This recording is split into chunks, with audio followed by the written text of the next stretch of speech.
Kids. Assalamualaikum warahmatullahi wabarakatuh.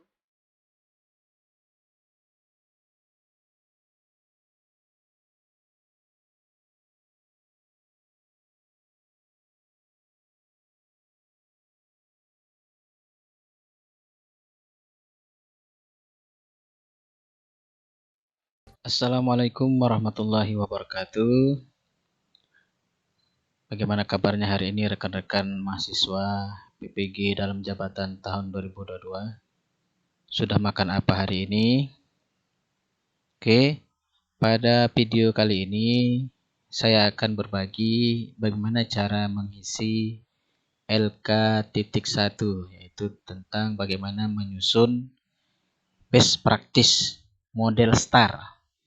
Apa itu model STAR? Nah, di pembahasan kali ini saya mencoba berbagi bagaimana langkah-langkah kegiatannya.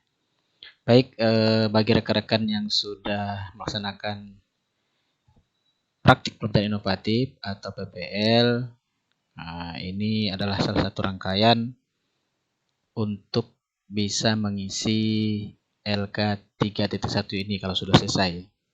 Baik, rekan-rekan, sebelumnya rekan-rekan untuk mengerjakan LK3.1 menyusun best practice model STAR, rekan-rekan harus terlebih dahulu mempersiapkan LK1, kemudian mempersiapkan LK1.2. Oke, di samping dengan hasil-hasil analisis praktik pembelajaran yang dilaksanakan pada saat PPL. Baik rekan-rekan, saya sudah membuat hasil bagaimana menyusun best practice. Nah, seperti ini rekan-rekan. Oke, ini sudah saya buat. Nah, ini menyusun cerita praktik baik atau best practice menggunakan metode STAR. STAR itu adalah akronim dari situasi, tantangan, aksi, refleksi hasil dan dampak. Ini terkait permasalahan yang telah kita identifikasi di awal, ya di LK1.1 sampai kita buat di rencana aksi 1 dan rencana evaluasinya, rekan. Baik, langsung saja bagaimana langkah-langkahnya. Nah, untuk lokasi silakan pilih lokasi sekolah masing-masing, rekan-rekan. Nah, rekan SMP berapa, kemudian SD, nah, sekolah dasarnya apa, kemudian kalau dia SMK ataupun SMA silakan disesuaikan. Nah, lingkup pendidikannya kalau misal SD dan SMP itu masih dalam jenjang sekolah dasar. Sementara untuk SMA dan SMK itu terkait dengan sekolah menengah. Jadi kebetulan karena di sini saya SMP, maka saya tuliskan sekolah dasar, jenjang dasar ya. Nah, adapun tujuan yang ingin dicapai yaitu ini terkait dengan hasil identifikasi saya di LK1.1 sampai kepada LK2.2 ya. Di sini saya mengambil permasalahan di awal itu tentang rendahnya hasil belajar. Ini terkait dengan kesulitan belajar siswa dalam mengingat istilah-istilah ilmiah. Nah, ini dalam pas untuk semester ini pada saat praktik pembelajaran inovatif, saya mengambil materi tentang struktur dan fungsi jaringan tumbuhan. Nah, untuk penulis silakan diisi dengan namanya masing-masing rekan-rekan. Untuk tanggal silakan diisi. Nah, kita kan ada 2 kali pertemuan. Nah, silakan diisi tanggal pelaksanaan PPL ya, pelaksanaan praktik pembelajaran inovatifnya. Kalau saya sini kan tanggal 30 Agustus dan tanggal 1 September kemarin. Oke. Nah, untuk best practice metode STAR ini dimulai dengan situasi. Situasi ini adalah kondisi yang menjadi latar belakang masalah. Nah, mengapa praktik ini penting untuk dibagikan?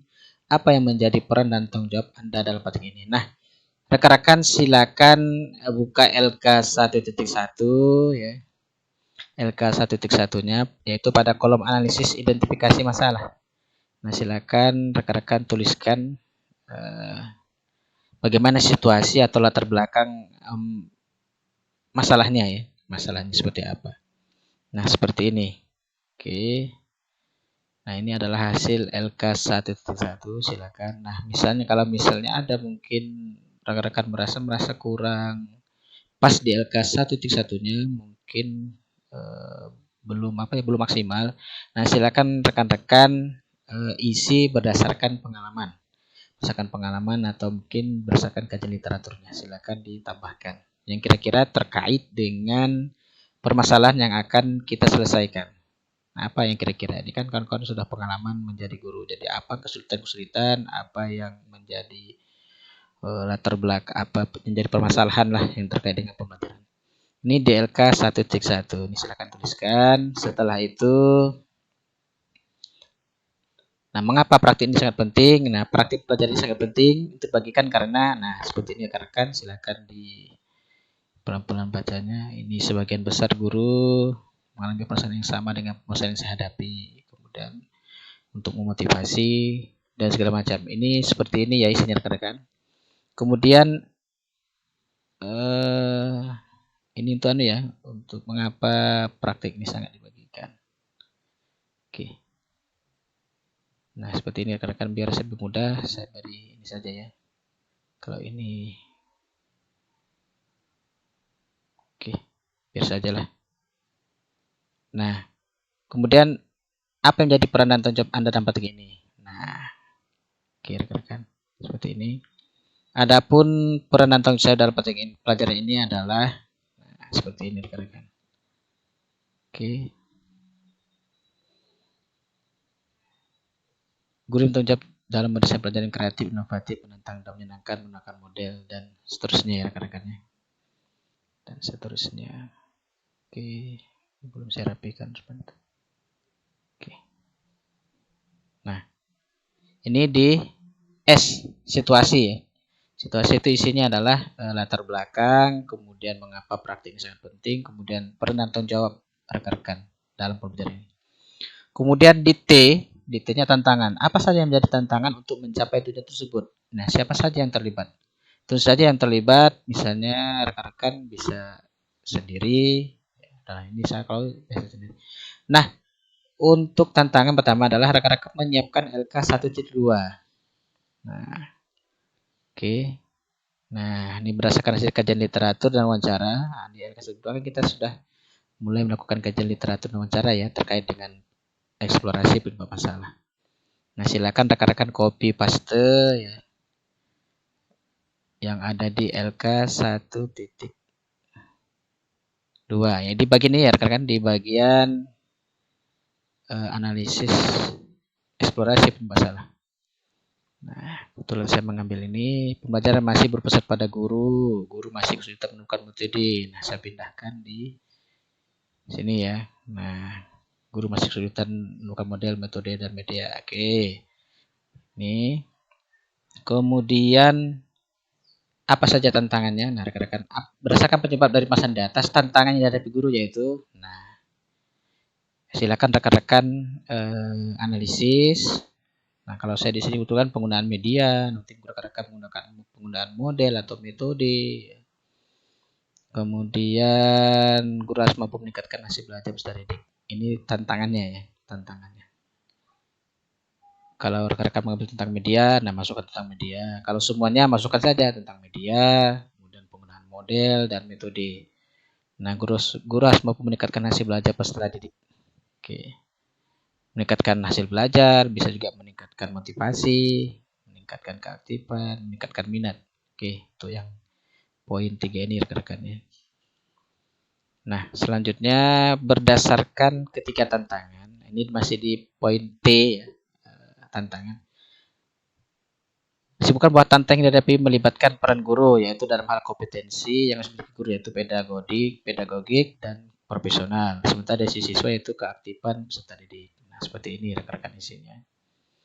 Kemudian DA, aksi. Langkah-langkah apa yang dilakukan? Nah, di aksi, langkah-langkah apa yang dilakukan?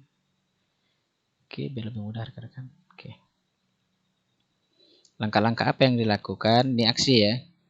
Untuk menaiki tahap tersebut, apa strateginya, bagaimana prosesnya, nah siapa saja terlibat, kemudian apa saja sumbernya. Oke. Tadi kan saya memilih 3 ya, ada 3 tantangan. Penggunaan media, penggunaan model dan metode yang tepat. Oke, dalam ini saya menggunakan model rekan-rekan. Penggunaan model, oke. Penggunaan media, model dan keaktifan siswa ya. Nah, itu hasil belajarnya. Meningkatkan keaktifan siswa. Meningkatkan hasil belajar ya. Hasil belajar bisa juga rekan-rekan. Keaktifan bisa juga. Serah nanti pilih yang mana. Nah, ada 3. Ya, yang pertama kan tentang media. Media di sini kan apa strateginya, kemudian prosesnya, kemudian siapa yang terlibat, kemudian sumber daya apa. Oke, untuk contoh misalnya terkait pemilihan media pelajaran inovatif. Berdasarkan hasil kajian literatur, strategi yang dilakukan yaitu menggunakan media pembelajaran inovatif bentuk kartu bergambar. Ini ada di LK 2.1 ya, kalau tidak salah ya rekan-rekan. Terkait dengan solusi, kajian solusi 2.1, 2.2 ya. Ini terkait. Kemudian berdasarkan hasil kajian literatur kemarin saya memilih kartu bergambar. Nah, seperti ini. Nah, tuliskan rekan-rekan, adapun media pelajaran ini disebut dengan media kartu Jtum jaringan tumbuhan. Kalau saya menggunakan media, tuliskan nanti modelnya apa, kalau model inovatif. Kemudian kalau rekan-rekan menggunakan medianya berbasis IT, tuliskan saja media berbasis IT. Kemudian bagaimana prosesnya? Nah, ini proses pembuatan media rekan-rekan. Dibuat oleh guru sendiri, ini saya yang buat sendiri. Yaitu dimulai dari menyiapkan alat dan bahan, mendesain bentuk medianya berupa kartu, kemudian membuat medianya sesuai dengan desain rancangannya. Oke. Nah, untuk pengisian sumber daya yang diperlukan untuk membuat media pelajaran inovatif ini yaitu ya ini adalah buku. Ada buku siswa ya. Buku siswa yang terdapat di laptop karena saya mengambil gambar-gambar yang ada di buku siswa. Saya pindahkan ke dalam kartu. Kemudian jaringan internet. Nah, mungkin ada hal-hal yang gambar-gambar yang kurang di buku siswa, mungkin saya ambil di internet ya, rekan-rekan.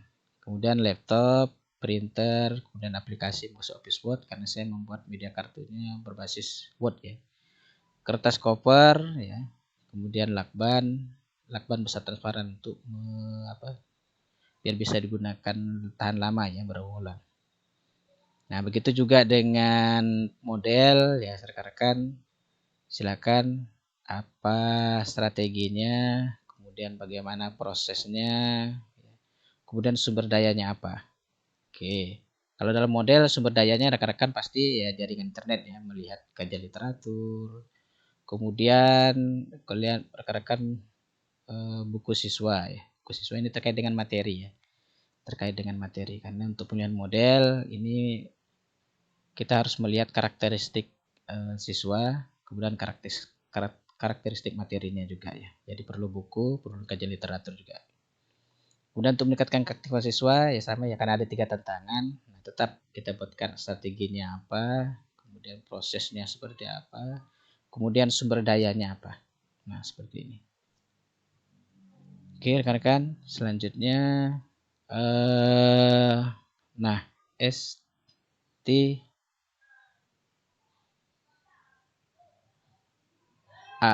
ini aksi ya. Kemudian yang terakhir tentang refleksi hasil dan dampak.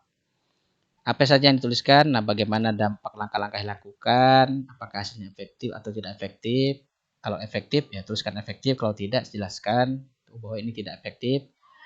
Kemudian yang kedua bagaimana respon?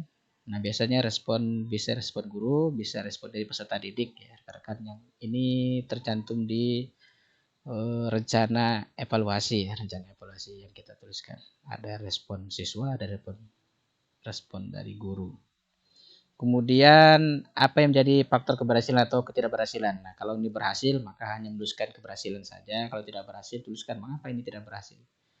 Ya, dari strategi yang sudah kita buat. Kemudian apa pembelajaran dari seluruh proses tersebut? Apa yang diambil? Apa refleksinya rekan-rekan? Nah, yang pertama adalah dampak dari aksi yang dilakukan. Nah, ini saya tuliskan merasakan seperti ini rekan-rekan ya. Nah, penggunaan media kartu ini membantu pemahaman peserta didik pada konsep abstrak kebetulan di struktur dan fungsi jaringan. Ini kan konsep abstrak.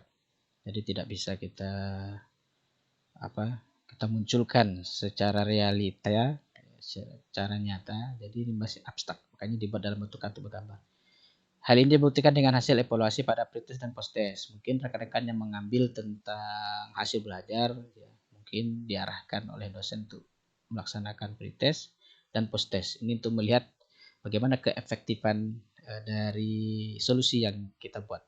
Kalau media, ya bagaimana hasil penggunaan medianya. Kalau model ataupun metode, ya silakan disesuaikan rekan-rekan. Pilih model pelajaran inovatif yaitu PPL yang berpusat pada peserta didik seperti ini rekan-rekan. Kemudian bagaimana responnya? Nah, untuk sebagian besar respon siswa yang kedua ya, pelajar ini adalah sangat senang jika pembelajaran menggunakan media yang sangat unik yaitu media kartu digital. Nah, ini dapat dari respon peserta didik. Nah, kemudian faktor keberhasilannya, rekan-rekan. Yang ketiga, faktor keberhasilannya sangat ditentukan oleh kompetensi guru dalam mengelola pembelajaran, terutama dalam pilihan media dan model yang dikembangkan dalam RPP yang telah dibuat. Ini seperti ini rekan-rekan ya, tinggal nanti disesuaikan. Kemudian yang terakhir, bagaimana proses dan aktivitas? Berdasarkan ini terkait dengan refleksi ya, bagaimana isi pembelajaran secara keseluruhan. Nah, berdasarkan proses dan aktivitas yang dilakukan oleh guru, nah pembelajaran bisa diambil refleksinya adalah guru harus lebih kreatif dan inovatif dalam memilih model dan media pembelajaran. Nah, seperti itu rekan-rekan. Baik rekan-rekan, demikian sharing tentang bagaimana menyusun best practice LK 3.1 yang menggunakan metode STAR. Oke, bagi rekan-rekan yang sudah menonton video ini, silakan tinggalkan komentar ya. Kemudian rekan-rekan bisa mencari nomor WA saya di situ. Bagi yang ingin filenya, silakan rekan-rekan tonton sampai habis, komentar, dan nah kalau saya ada komentarnya di situ, maka insya Allah akan saya kirimkan file ini ya rekan-rekan. Baik, demikian yang dapat saya sampaikan. Mudah-mudahan ini sangat bermanfaat. Semoga kita diberi kesehatan untuk melaksanakan PPG ini. Kemudian yang terpenting adalah kita semuanya lulus 100% pada kegiatan PPG ini. Oke rekan-rekan, saya mohon diri dulu. Assalamualaikum warahmatullahi wabarakatuh.